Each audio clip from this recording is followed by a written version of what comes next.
Hi, folks. This is Mark by Mark A. Foster, Ph.D. for the Institute for Dialectical Meta-Realism. I wanted to discuss a person by the name of Pitirim Sorokin. Pitirim Sorokin was an early American sociologist and a very controversial one at that. For some reason, I was going to say inexplicable, but it's not really inexplicable to me, and I'll tell you why in a bit. I was drawn to him. I remember when I was taking a course in social theory as an undergraduate student at the University of Georgia under the sociology professor Drennan Kelly, whom I later met as a colleague when I was a professor of sociology at Macon State College, now Middle Georgia State University.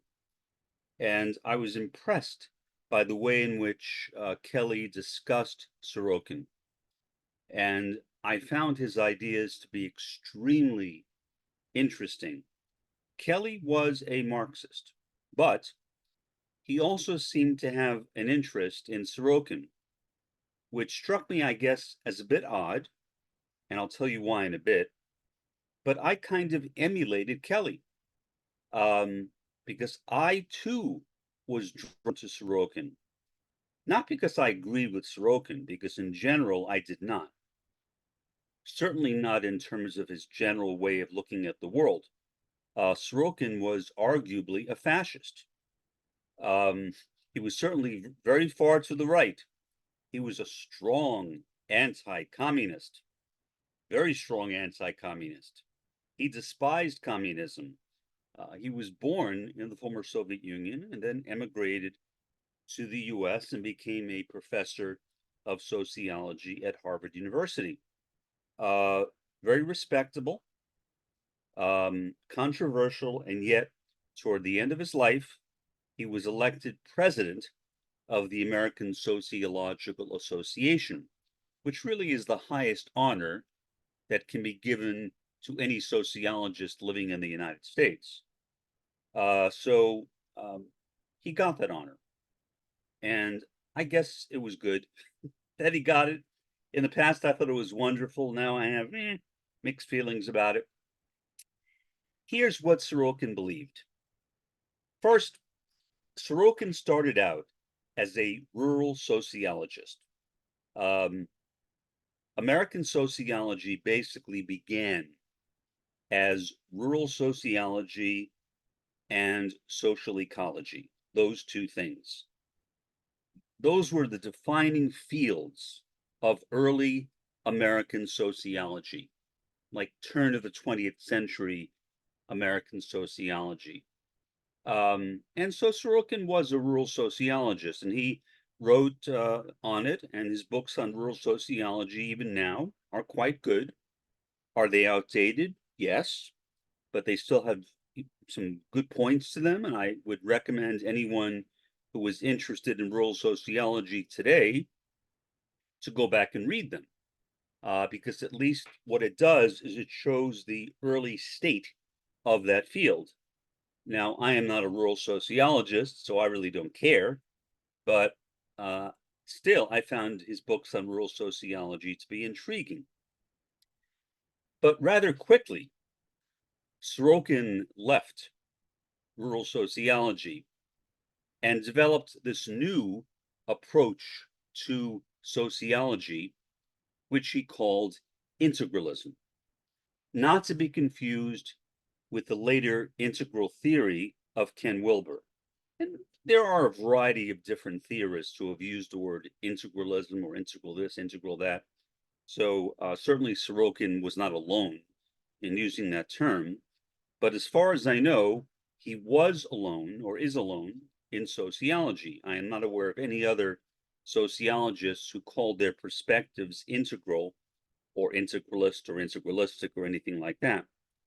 Now, his major text, which I have, is a 3-volume work called Social and Cultural Dynamics.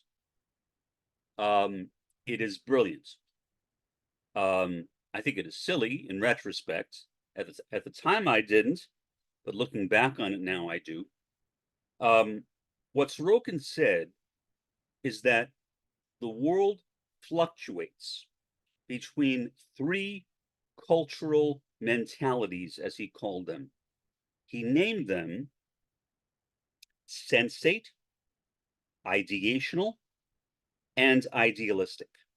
He later in his life changed the term idealistic to integral, but it's the same thing basically. Idealistic and integral.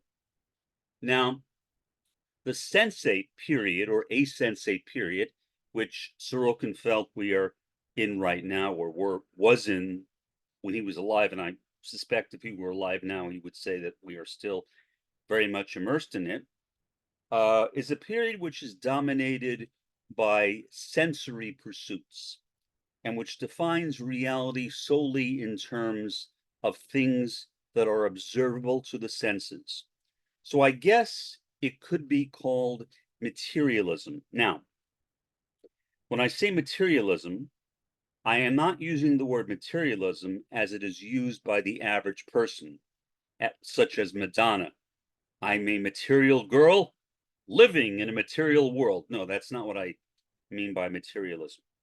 Materialism in philosophy is the belief that everything is fundamentally material, that materiality is the basis of existence. There is nothing beyond physicality or materiality. That is the highest that we can get in this world, the physical plane. Then he said, there is usually a fluctuation from the sensate mentality to what he called the ideational mentality. The ideational mentality is kind of the opposite of the sensate. The ideational mentality, which he thought was exemplified in the Middle Ages, is a period of time where things are looked at in a spiritual way. And that was certainly true in the Middle Ages, where the church in the West, the Roman Catholic Church, but also the Eastern Orthodox Church, the Oriental Orthodox Church, were the dominant forces during that time. And of course, the Inquisition occurred during that time as well. So these churches had enormous amounts of power. And sometimes they had more power than governments did. And so that was literally the other extreme from sensate or materialism, which would be like today. So you go from like today, sensate, to back to the Middle Ages, integral. Then he talked about something called the idealistic or later integral cultural mentality. What he said is that the idealistic cultural mentality is a blending of the sensate and the ideational. So kind of a balance between the two. Sorokin clearly had a preference for the idealistic or ideational mentality. He thought of it as more balanced. Of course, it is more balanced by definition because it is a balance between sensate and ideational. But he just liked it. He thought it was a good idea that we should go into a period of time dominated by thinking which is idealistic, which is a blend of material and spiritual thinking. He felt that both the sensate mentality, pardon me, and the ideational mentality were both extremes. And Sorokin wanted to see something that was more moderate. And he saw that more moderate mentality as being the idealistic or integral cultural mentality. Now, why is Sorokin sometimes regarded as a fascist?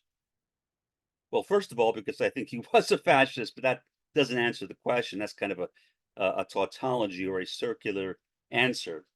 Sorokin basically liked conformity, and he treasured conformity, kind of. I mean, to him, the whole world should be idealistic. That's the way the whole world should be.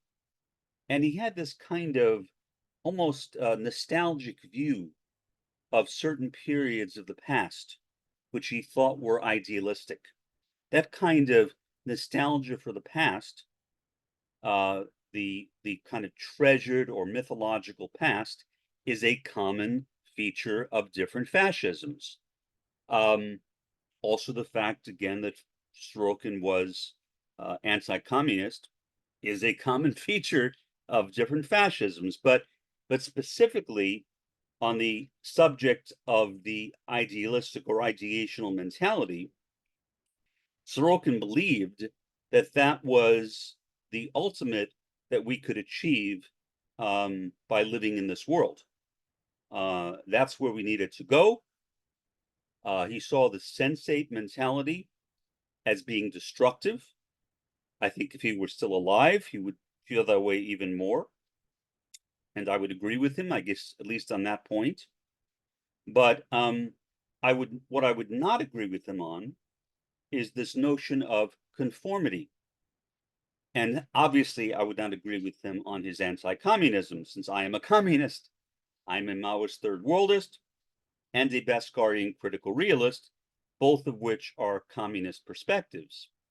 So Sorokin and I would probably have a big argument if I were to bring that up, but we would also agree to a certain extent that the elimination of the sensate mentality is a good idea, and maybe, yeah, a blending of some material perspectives with some spiritual perspectives is good. But Sorokin felt not only that it was good, but that it should be mandated, that it really should become a part of the culture so much that it was seen as a necessity, that it was required for people and societies to be idealistic or integral. And that is where the kind of authoritarian element can be found in Sorokin's integralism. Sorokin was very much an authoritarian. He had no problems with it. So I guess in that way, he was not that far divorced from certain extreme forms of communism, which also have been authoritarian. But he took authoritarianism in a totally different direction.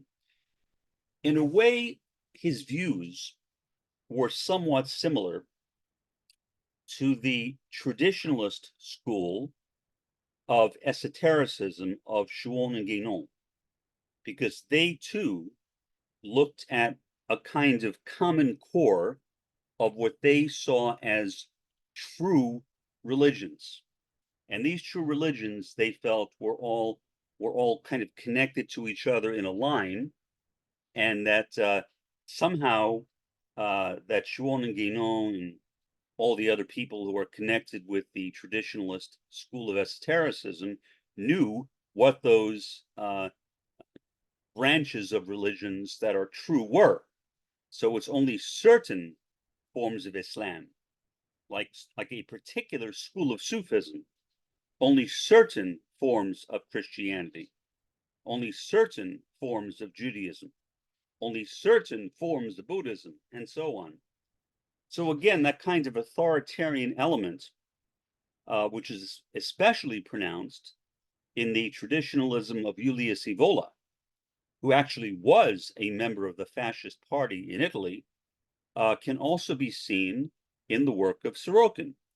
Not exactly the same, but close enough, where I think that a comparison can be legitimately made. Now, beginning in the 1950s, Sorokin kind of entered the third phase of his life. Going back, first phase, rural sociology; second phase, the development of integralism; which he did not call integralism then, but retrospectively you could call it that. And then the third phase, when he actually used the term integralism, but actually proposed a way of achieving it and actually had conferences on it, that was really the third stage of Sorokin's life. He died in the midst of that third stage. So what he did is he would hold these conferences where he invited the heads of various mystical religions, mystical religious leaders, occult figures to come to his conferences and give presentations on their form of universal spirituality, meaning he wanted to bring together people who agreed with him that there needed to be a single spirituality which encompassed the planet. Was Sorokin religious? Not really, at least not as he got older. Obviously, he was born and raised in the Russian Orthodox Church, but that was not a defining feature of his life. He was a sociologist and arguably an autodidactic philosopher, a self-taught philosopher. And that's pretty much where he developed. He developed as a sociologist and as a self-taught philosopher. There are some sociologists who are very critical of him. I mean, I'm critical of him too, for the reasons I mentioned, who have said, well, he really wasn't ever a sociologist. He was just a philosopher. No, that's not accurate. That neglects Sorokin's early work in rural sociology. It also ignores the second stage, where in developing his idea of cultural mentalities in his book, Social and Cultural Dynamics, he used the sociological methodology called content analysis, where you actually examine quantitatively the content of various things, whether books or artwork, anything. And you basically kind of count it and maybe even get percentages. So you can actually come to a conclusion as to which kinds of mentality was more common at a particular time. So Sorokin was very clearly a sociologist, albeit an unconventional one. Now, you could say that he set sociology off to the side during his third phase, but I would not. What I would say is that he developed an early form of public sociology. If public sociology is defined in a broad sense as activist sociology for the public, in other words, how can we develop sociology in such a way that it can be used and employed by the general public? That's what Sorokin was trying to do. Now, obviously, I consider myself to be a public sociologist, and I don't agree with Sorokin's public sociology since I am anti-fat. I'm an anti-fascist. But I still can set that aside. I can bracket that and consider Sorokin's work independently of my own personal views and say, yeah, okay, fine. He was a public sociologist of a sort, Now, what has been the enduring legacy of the work of Pitirim Sorokin? Not much, not much. There have been sociologists who have used Sorokin's ideas. There are articles that are still being written periodically on Sorokin's life, on his ideas. There are some people who still try to use them, but by and large, Sorokin's influence in sociology has kind of died out. Sorokin had a career-long dispute with another sociologist of the time named Talcott Parsons. And they really hated each other. At least I think they did. They certainly, if they didn't hate each other, they put on a good act of hating each other. Now, I don't know exactly why they hated each other. I don't want to get into that much sociology because I don't want to confuse people, but there is a theory in sociology called structural functionalism, which was basically developed by Talcott Parsons, which is a very static theory. It argues that societies tend to remain the same, and that when things change, there is like a force of homeostasis, which propels them to return to a state of that homeostasis. So sameness is the inevitability of sociality. So by definition, structural functionalism is an enemy to Marxism, because Marxists argue we need disruptive change, we need revolutionary change, whereas people like Parsons said that things will always or almost always remain the same. Robert Merton, another structural functionalist, who lived at around the same time as Parsons, but outlived him a bit, talked about dysfunctions. And by dysfunctions, he meant anything which was not functional, meaning anything which did not support the structure of a society. Arguably, you could say that Sorokin was also a structural functionalist, because he was also in favor of a kind of static approach, a homeostatic approach to sociology, that things generally remain the same throughout a cultural mentality, and that there is a force almost, although Sorokin, I don't think, ever adequately explained what that force was, but that there is a force which compels societies to remain the same during a cultural mentality. So that's not exactly Marxist. I mean, that really is very much of a structural functionalist approach as well. But for whatever reason, they did not like each other. Um, I could guess why. Maybe Parsons thought that resented Sorokin as being fascistic. Although I could look at Parsons' work and say his work is fascistic too, to an extent. So it's hard to say. It might just be kind of professional rivalry for all I know, but they still hated each other's guts.